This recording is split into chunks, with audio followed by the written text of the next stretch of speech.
Hey Canucks fans, every time JT Miller is asked the question about whether or not he wants to stay in Vancouver long term, he never really answers the question, and he rather shifts his focus to helping the team make the playoffs this season. I ask you, does that bother you? Does that concern you? Or is that all par for the course? I am Canuck Clay, and this is my Canucks take, all in one take. It's Clay's Canucks commentary for Thursday, March the 10th. If you're new, here's what you should do.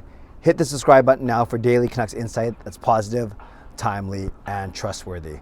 Thanks to everyone who joined me for my post-game live stream last night.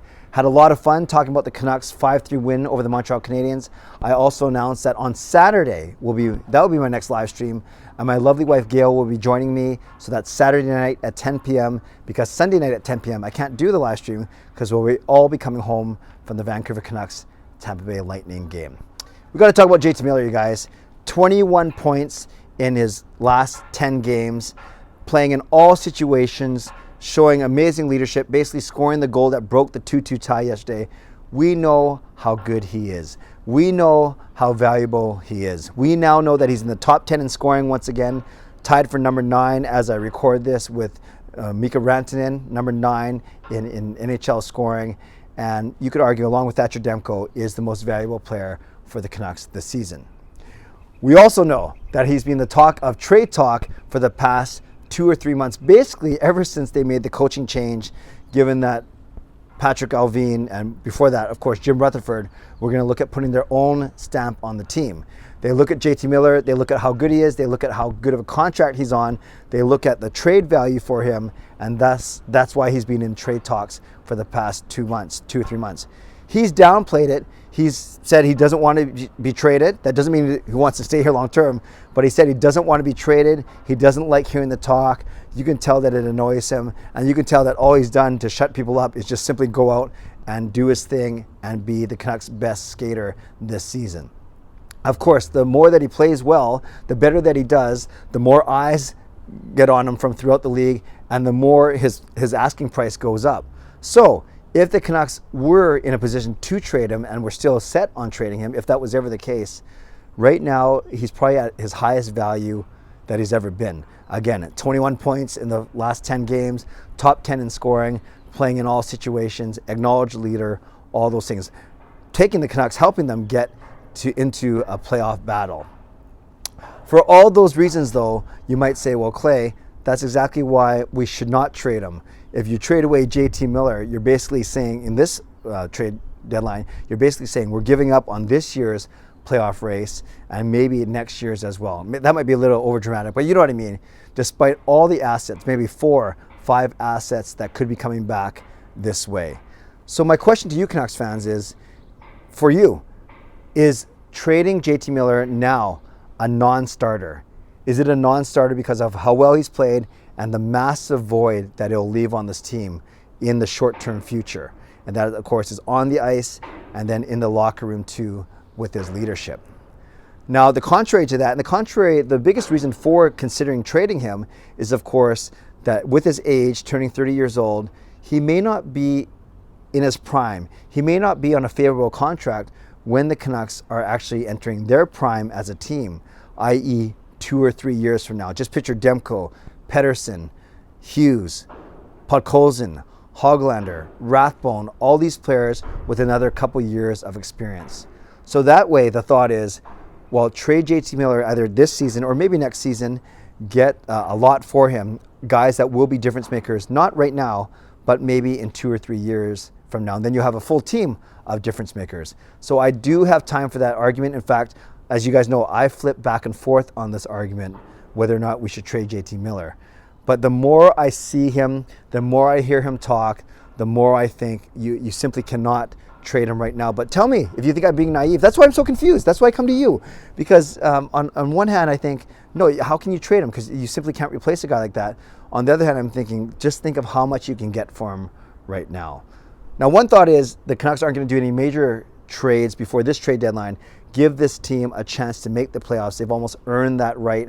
And then you have time to make trades in the summer. For instance, JT Miller, using him as an example. If you trade him now at the trade deadline, there's maybe 16 to 20 teams that are going to be after him, those with playoff aspirations.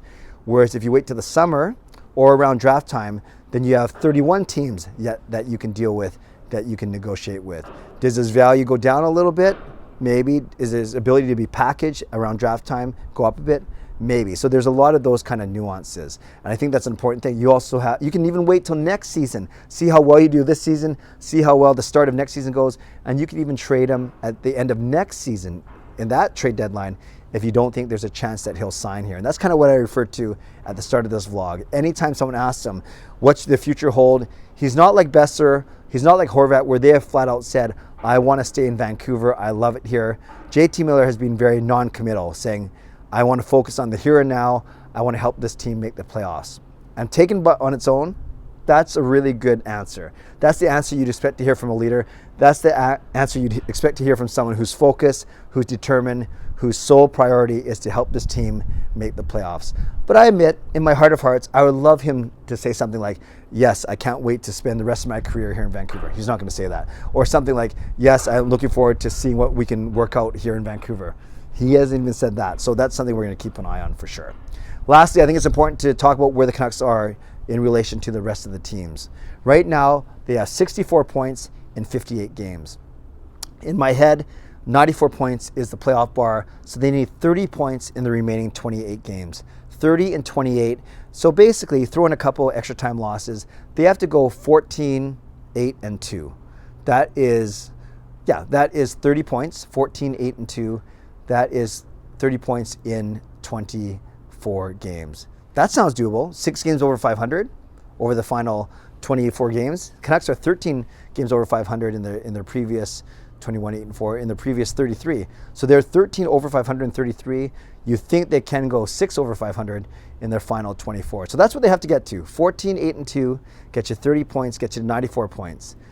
If you think the playoff bar is closer to 96 or 98 points, then you got to add 1 or 2 more wins and take off a couple losses. So could they go 15, 7, and 2 and get 32 points and head to 96 points? 15, 7, and 2 still sounds reasonable. You go 16, 6, and 2, then that's another 10 games over 500. That's getting a little iffy. So hopefully the playoff bar, if you want the Canucks to make the playoffs, is only 94 or 96 points.